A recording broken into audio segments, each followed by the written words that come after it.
good chapter. Finally. I'm just happy, man. Like, this chapter reminded me back of, like, I'm noticing a trend. Lore chapters are the best. Because I think that was what, like, really interested me the most about this world when I started reading this series, was the world and the lore and the politics and how it all worked. And those chapters are the most interesting to me. Not to say that I don't like action. I just think that it'd be cool if it was more integrated with their strategy. And yes, there is strategy, but I don't know. I want, like, stupid, crazy... Either way, action leaves a little bit to be desired, in my opinion. Except, well, this chapter had good action. We will get to that. But lore, when lore is good, oh, it is good. Also, in a rare twist of fate, I'm actually in the same area as David today. There was no need for a Discord call. I know, no Discord call at all. We're just huddling around his fucking snowball microphone. And, basically, I'm here to edit a death battle. But, goddamn, what's your thoughts on this? This has to be the best chapter in, like, this entire arc. Since the Norman chapter. Yeah, No. Norman chapter is better. Nothing can beat that. No, goddamn. Out of this batch of bullshit that we've been getting in the last few. I think it's the best chapter since the Norman chapter, for sure. But the only thing that this has over the Norman chapter is that sexy cliffhanger. That cliffhanger, man. That cliffhanger. Oh. I was going to say that color page, too. No, the color page, too. Oh, my God. I'm just, like, really I was just looking at the artist. So goddamn good. I want to fucking... I wish she took... I always assume it's a she. I don't know why. I wish he took commissions or something. I know there's no way, because they have a fucking manga, and that takes your whole life. But I want to commission this person. That's how good I want some fucking poster. I want to see Hunter x Hunter fan art in this style. Oh my God. That'd be amazing. It would, actually. Also, I noticed, look at her little hair clip. Okay. And look at fucking best Hot Topic girl drowning over there. Is that foreshadowing? Oh, God. Yeah, who's... Well, if it is, only Emma's living. Well, we called that a while ago. I'd be down with that. That'd be amazing if Emma just, like, escaped on, like, a pile of corpses. Using it to crawl out of Goldie Pond. Yeah.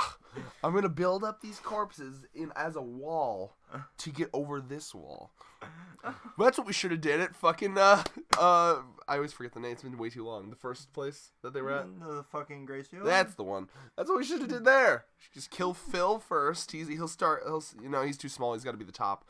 Anyway. Yeah, he'd have to be the top. Kill Phil last. Poison darts. I was just more curious on, like, we saw that Lewis, just chucked them weapons. I didn't know if that meant... Was that, like... And now, in this chapter, we see that Lewis and Bayon were, like, kind of friends, right? Yeah. So I wonder if that was, like, an agreed-upon thing with both of them. Like, yeah. Because obviously they're supplying them with a bunch of weapons. To me, it just... Lewis, like, some black market peddler? Probably. I think they all are. I mean, they are all involved in the underground. It's very obvious here, but is he, like, a weapons dealer that you go there and you're like, I can get you unregistered weapons, and you can put them in here, and... But isn't that bad? No, we'll just throw them in the farm and let them, fend for themselves. Well, I'm gonna guess that because as we see through this chapter that, like, Bayon seemed to be kind of going bored out of his mind, and I'm gonna guess that in a way I think Lewis is more extreme, but Lewis probably swayed him. So the way I'm looking at this is that, like, he already kind of had the idea to, like, do the farm thing. But you know how you have, you know when you, like, have an idea, and you're like, oh, I'm going to do this, it's going to be crazy. And then you have your crazy fucking, like, you have this friend that's, like, way crazier than you, and he comes in and he, like, sways you to make it even worse. Yeah. So, like, he's like, guys, I'm going to make a fucking illegal farming thing. And Lewis comes in and he's like, hey, I'm interested, but what if we give the kids weapons? They'll raise the risk, and they'll make everything better for us, because then we're actually in real danger. Lewis is, I love imagining Lewis as just the psychopath, like, that I like this, but kids with guns. Gorillas, kids with guns. Alexa, play Kids with Guns by Gorillas. Kids with Guns by Gorillas. Gorillas is cool, they don't copyright. Kids with guns. Kids with guns. I'm waiting for the fucking first line of Kids with Guns. Uh-huh. Yeah. Lewis just fucking, like, moonwalks in there like, hear me out. Kids with guns. Kids with guns. Alexa, stop. I was just about to. Ha! Alexa, stop. Alexa. Ah, she's gone rogue. Stop. That IoT technology, though, it's becoming sentient. Jeff Bezos is like, no. No. Oh, God. You have to play it all through this video. Okay. No, that's great thing about gorillas, though. If anyone didn't know this, they actually don't like file copyright shit. They're chill. That's good. Yeah. But yeah. So moving on. Yeah, that's fucking Lewis, and I guarantee you that's how that fucking shit went down, and I love it. So we do see that he hands off the special gun. So because we were like, I think that's the special gun last chapter, but it is for sure. And I like this mentality that they have here, where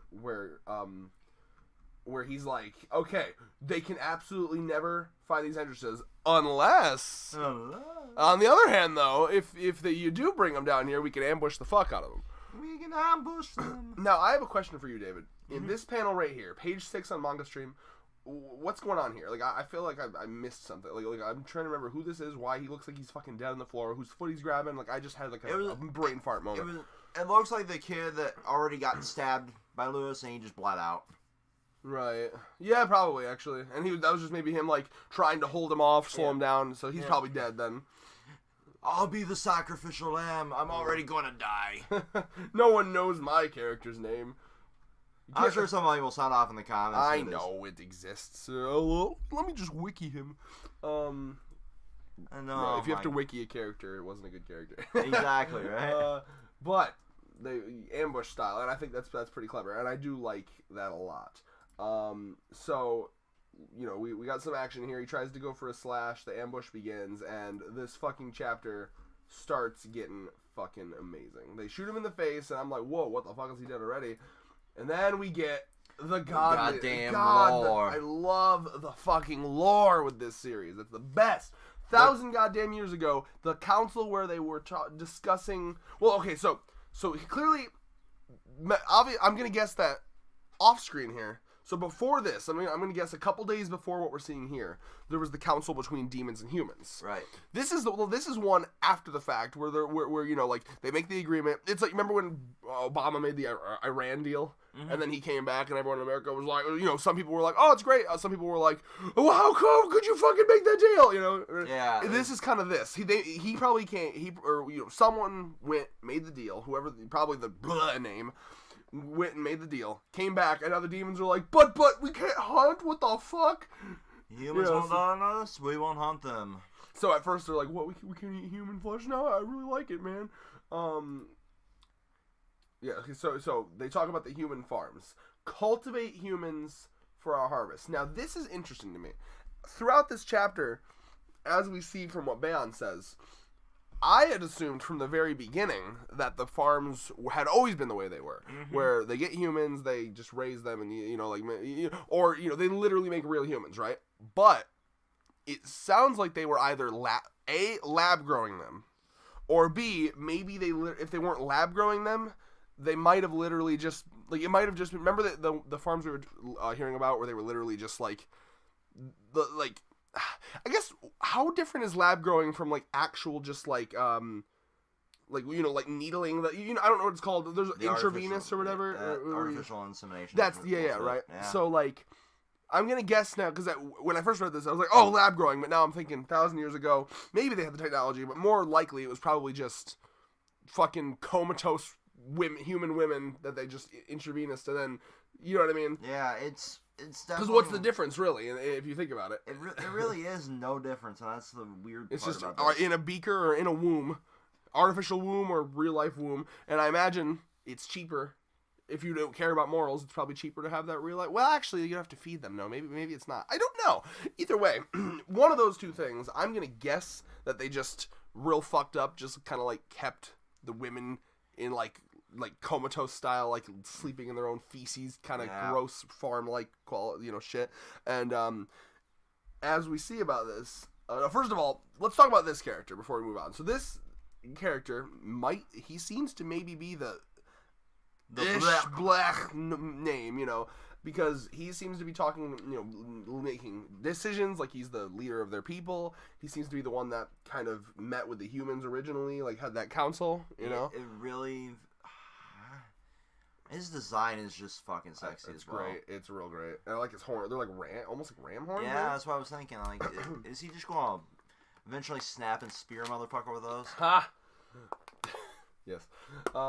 So, let's see here. So, blah, blah, blah, blah. See, and I like this panel, too, with, like, the humans and like, the demon, like, shaking the hand, too. Now, we get to see young Lewis.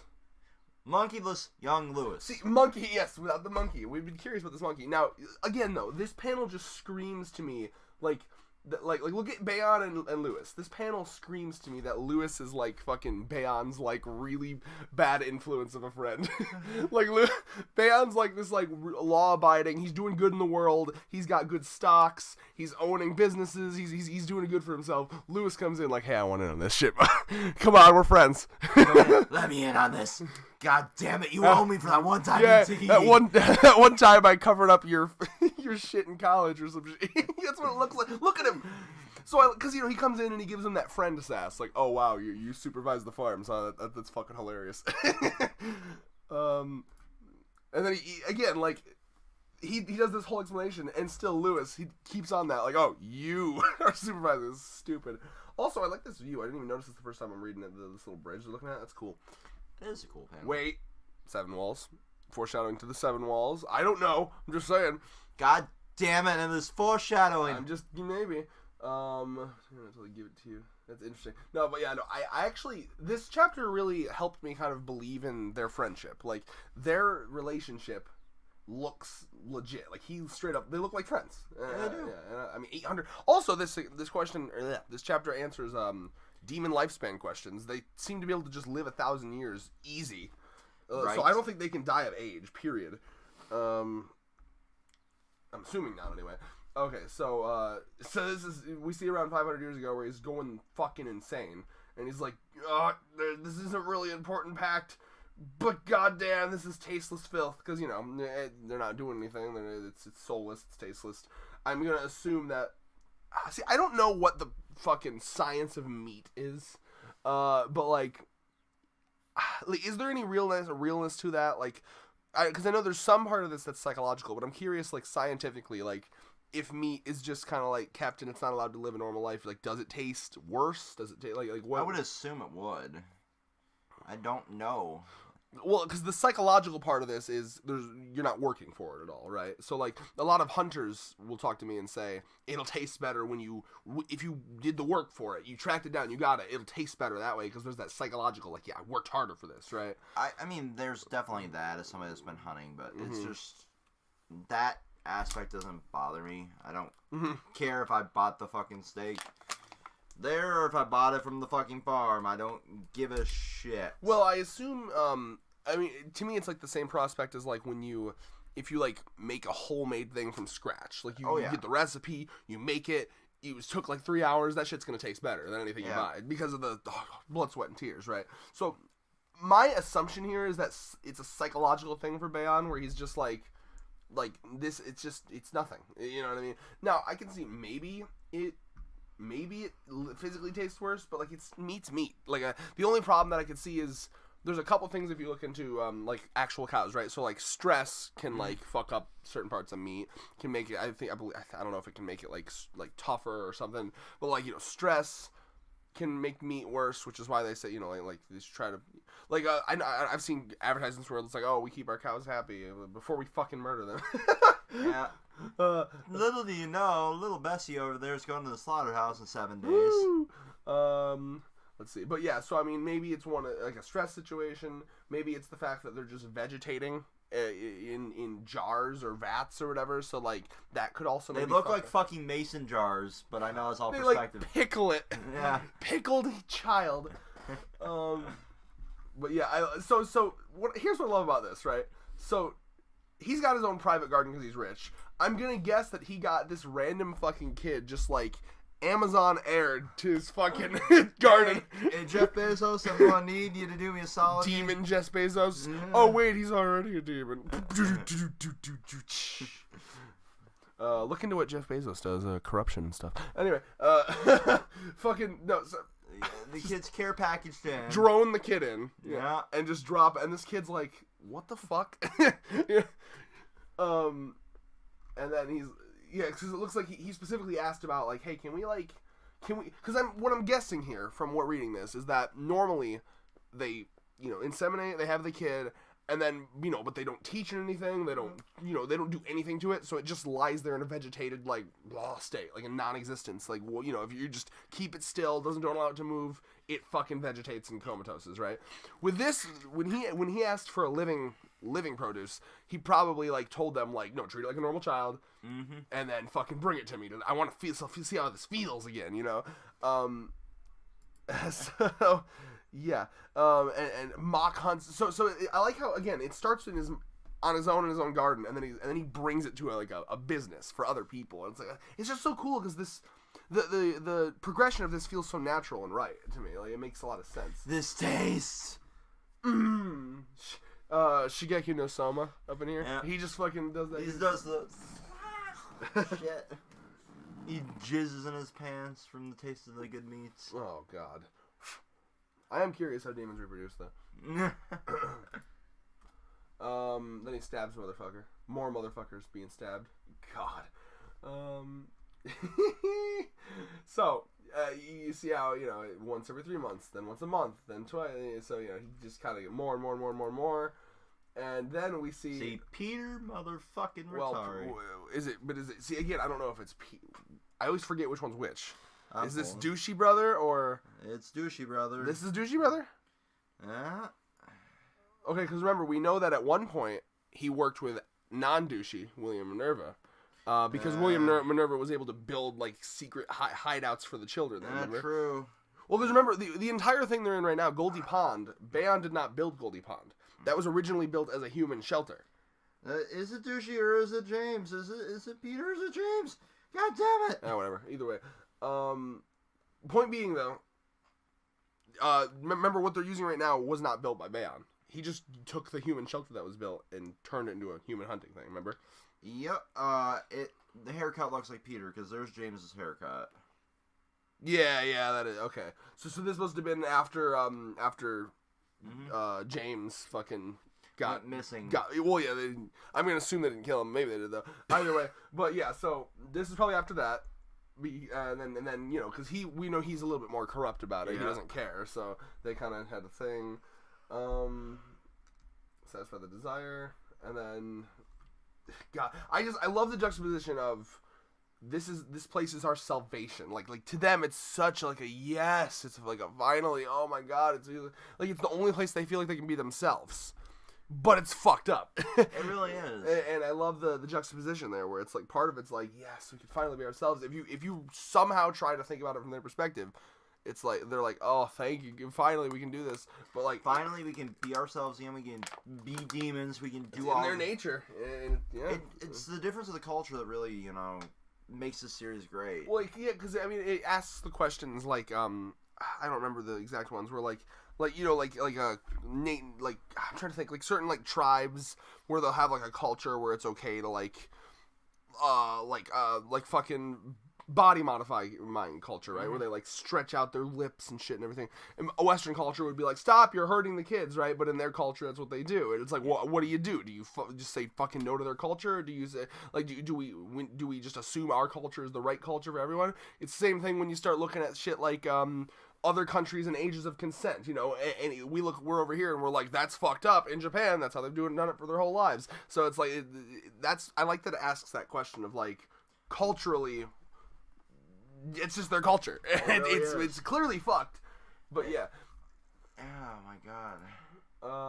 And God, yeah, he just kind of, I think the vibe I'm getting from Bayon here is he knows he's gonna die because he fucked up. Mm-hmm. But he's just kind of enjoying it as he goes down, Yep. Like, hey, you know what? I'm going down swinging, motherfuckers. I'm going down enjoying the fact that I got to do this again, right?